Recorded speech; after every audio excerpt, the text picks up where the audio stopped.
Quand je prends dernièrement les propos d'Emmanuel Macron sur l'Afrique, eh bien, tout Africain conscient devrait donc comprendre très vite tout ce qu'il a pu nous dire et qu'est-ce que ça signifie. Le général Tchani a dit il n'y a pas longtemps, le changement donc de tactique ou de stratégie des forces françaises en Afrique. Et je pense qu'il est venu le confirmer. Il s'agit de dissoudre et de garder un dispositif socle. Et Emmanuel Macron l'a cité dit qu'on ne peut que le remercier pour cette sincérité. Même si certains ont voulu mettre la poudre aux yeux de la population, la réalité finit par rattraper aussi. Ils ne partiront pas de certains pays. Ils ont juste dissous le dispositif. Vous ne les verrez plus dans des bases, mais dans les ambassades, ils seront là. Ils vont constituer des sociétés de sécurité pour sécuriser leurs sociétés qui existent dans ces pays-là. Mais les soldats seront là. Ne vous les verrez plus en tenue pour rassembler dans des bases. C'est tout ce que ça veut dire. Ils vont se réorganiser, mais seront là. Il a parlé de politesse vis-à-vis de certains chefs d'État en leur donnant la primauté d'annoncer donc la rupture ou le départ des forces françaises. Ça nous importe peu, on peut dire. Mais tout ce que nous savons, c'est que si vous voulez une rupture avec ces forces impérialistes, c'est simple, on dénonce les accords. Tout commence par là-bas. Et je pense que l'exemple du Tchad, en tout cas, est palpable. Ils ont commencé par dénoncer les accords. Sinon, si on ne dénonce pas les accords, juste dire que les bases quittent, on n'a rien fait. Parce que le problème se trouve dans les accords coloniaux de défense et de signés d'indépendance. Le plus dangereux n'est pas ceux-là que vous voyez dans les bases. Le plus dangereux, ce sont les conseillers militaires. Les conseillers militaires existent dans tous ces pays. Ils ont existé au Burkina aussi jusqu'en fin 2022, jusqu'à ce que nous prenions nos responsabilités. Et qui sont ces conseillers militaires? C'est ceux-là qui sont censés mettre en pratique la politique de la France ici. Ils doivent travailler à rendre nos armées très faibles pour que la France puisse toujours avoir l'argument d'exister ici. Sous Blaise Compaoré, ils avaient réussi. Nos sentinelles prenaient donc la garde avec des bâtons. C'est ça que la France veut de nos armées. Lorsque nous arrivons à cette étape, nous n'avons pas le choix que de vouloir qu'elles viennent s'installer. Mais l'armée burkinabé a réussi à un moment donné à se débarrasser des conseillers militaires.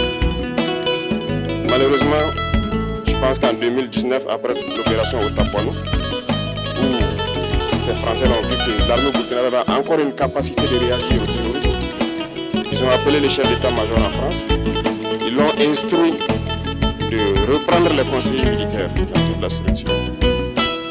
Eh bien, il n'a pas accepté, mais au retour au pays, les politiques l'ont instruit d'accepter les conseillers militaires.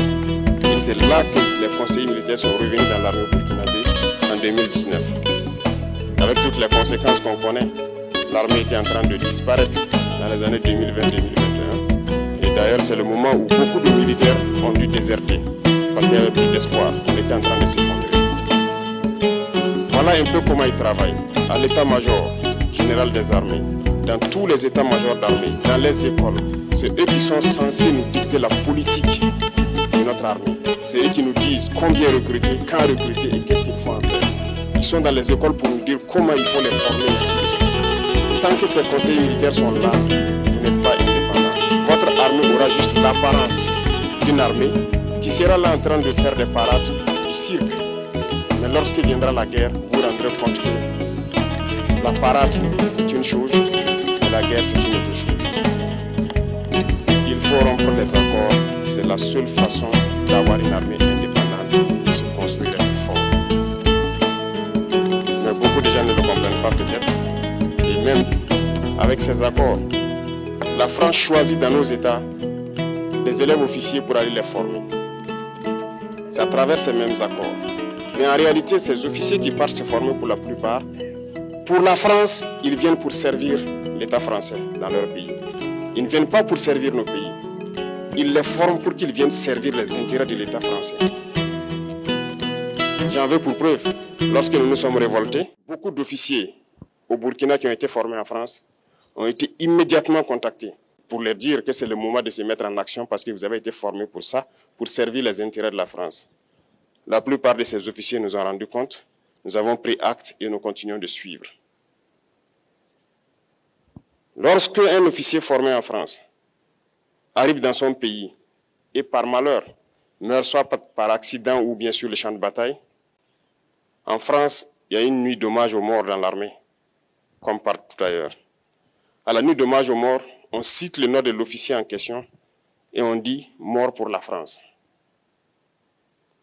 Il ne le forme pas pour servir son pays, il le forme pour servir leur État. Et dans beaucoup d'États africains, il y en a plein de ces officiers. Combien sont patriotes, Dieu le sait. C'est une leçon que Emmanuel Macron a donnée encore aux chefs d'État africains, de se rattraper et de pouvoir vraiment mener cette lutte contre l'impérialisme. Mais en plus de ça, il a aussi insulté tous les Africains dans ses propos. Il y a une partie qui a retenu mon attention, là où il parlait d'ingratitude. Et que l'ingratitude est une maladie non transmissible aux humains. Lui, il est humain, notre ingratitude n'est pas transmissible à lui. Voilà comment ce monsieur voit l'Afrique, voit les Africains. Nous ne sommes pas des humains à ses yeux. Peut-être que c'est lui qui n'est pas humain, il ne se met pas dans la classe des humains. Mais s'il y a bien un ingrat, c'est bien lui. Je pense que s'il n'est pas athée, et qu'il prie, à chaque matin qu'il se réveille et qu'il prie, il devrait aussi prier les Africains. Parce que c'est grâce à nos ancêtres qu'il existe aujourd'hui une France. Il devrait nous prier. À ses yeux, nous ne devons pas être des humains, nous sommes plus que des humains. Ce sont des messages très forts qu'il passe. Moi, je pleure le peuple français. Mais quand même, il est bien pour l'Afrique. Il est un mal nécessaire pour nous. Ceux qui veulent se réveiller, se réveillent. Ceux qui ne veulent pas se réveiller, comme on le dit, on ne peut pas réveiller quelqu'un qui ne dort pas. Les Africains doivent se réveiller. Nous devons travailler à être indépendants, à faire au moins ce que nos peuples connaissent le bonheur. Et la lutte contre l'impérialisme, c'est ça. Il faut décoloniser les mentalités, prendre en compte toutes ces données-là, parce que le monde nous donne tellement d'exemples à voir.